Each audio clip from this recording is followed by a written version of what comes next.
this way. You know cars have faces, right? Designers know that. They know that.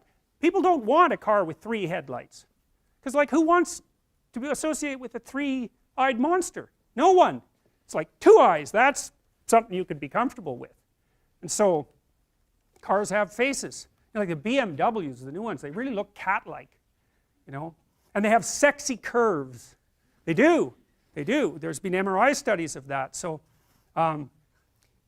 if you show men photographs of attractive women looking directly at them, there's a little part of their brain called the nucleus accumbens that lights up. Because to have someone look directly at you, especially if they have like a smile, is interpreted as an invitation to approach.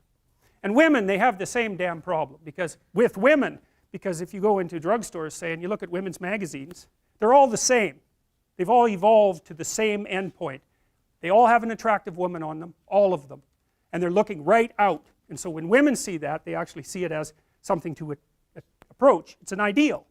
And you know, when people say that those beauty ideals are oppressive to women, and all ideals are oppressive, but the empirical research, some of it done here, suggests that interacting with those images helps it performs the psychological function of helping the woman equate herself with the ideal, and in most cases that actually produces an elevation in mood. And you know, think about it.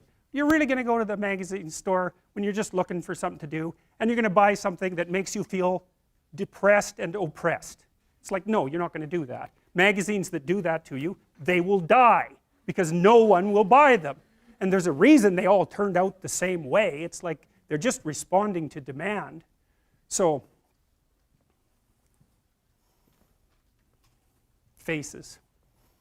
Oh yes, with regards to the sexy curves. So, a woman's picture looking right at a man will produce this activation in the primary reward system. Cocaine produces the same response, and so do sports cars, especially curvy red sports cars.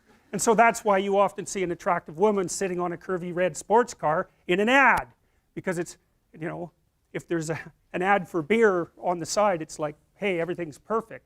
So, and you know, those are all primary reward representations, and they produce attraction, because part of positive emotion, the dopaminergically mediated element of positive emotion, is an approach emotion. It's not a satiation, satisfaction emotion. It's, oh good, there's something good here, I can move towards it. And that is what happiness is. That's directly what happiness is. It's not attaining something, because that just puts you in a whole new problem. You got to figure out what to do next.